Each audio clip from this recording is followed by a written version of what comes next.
पे देखो अंकिता, ध्यान से सुनना है ना।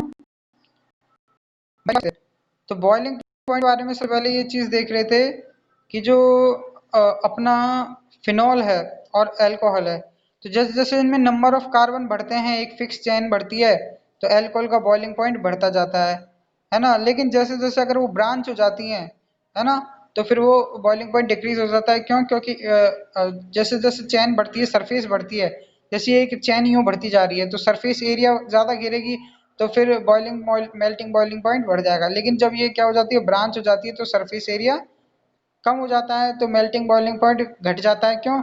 अगर ज्यादा एरिया हो रहा है तो वांडरवाल फोर्स ज्यादा लगता है, कम एरिया अगर घेर रहा है तो वांडरवाल फोर्स कम लगता है। तो due to Van der Waals force boiling point, the branch molecule boiling point is less than the chain molecule, single chain molecule. अब नेक्स्ट टॉपिक ये आता है कि जो OH ग्रुप है ना, OH ग्रुप से जो अपन मेल्टिंग बॉइलिंग पॉइंट की बात करें, तो मेल्टिंग बॉइलिंग पॉइंट जैसे अल्कोहल है, तो इंटरमोलिकुलर हाइड्रोजन बॉन्डिंग इनमें मिलती है, दो मॉलिक्यूल्स के बीच में हाइड्रोजन बॉन्ड पाए जाते हैं। ठीक है, इंटरमोलिकुलर हाइड्रोजन बॉन्डिंग अल्कोहल और ये फिनॉल में मिलती है। और फिर उसके बाद एक इंटरेस्टिंग चीज इसमें यह आती है कि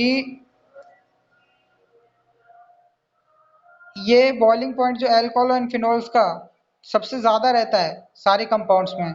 जैसे कि हाइड्रोकार्बन है, ईथर है, हेलो एल्केन है, हेलो एरीन है, comparable to the molecular masses, example ethanol, propane. जो एथेनॉल है उसका प्रोपेन से ज्यादा होगा, और उनके इंटरमीडिएट कौन होगा? ईथर का, मेथॉक्सीमेथेन का, है ना, मेथॉक्सीमेथेन का होगा। जैसे यहाँ देखो इसको दिया है इन्होंने एग्जाम्पल, कैसे दिया है? एग्जाम्पल ऐसे दिया है कि जैसे एक तो एथेनॉल दे दिया, एथेनॉल का मॉलिक्यूलर मास 46, लेकिन जो बॉइलिंग पॉइंट है 351 केल्विन। और मेथॉक्सीमेथेन का मॉलिक्यूलर मास कितना है? 46, और बॉइलिंग पॉइंट 248। और अपन बात करें जो प्रोपेन का, तो प्रोपेन का मॉलिक्यूलर मास 44 और बॉइलिंग पॉइंट 231 केल्विन। तो जैसे जैसे अपन देखते जा रहे हैं कि अल्कोहल का सबसे ज्यादा बॉइलिंग पॉइंट है।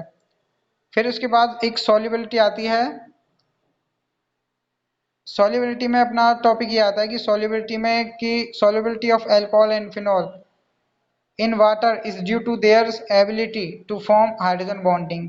कि अल्कोहल और फिनॉल की जो सॉल्युबिलिटी होती है पानी में, वो जो हाइड्रोजन बॉन्डिंग के कारण होती है ना।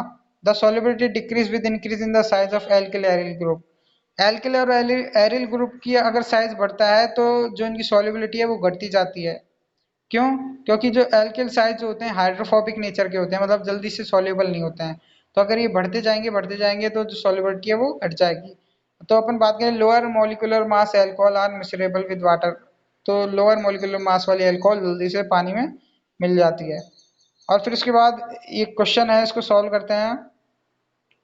तो क्वेश्चन को सॉल्व करने के लिए देखो कि भाई arrange the following sets compounds in order of the increasing boiling point.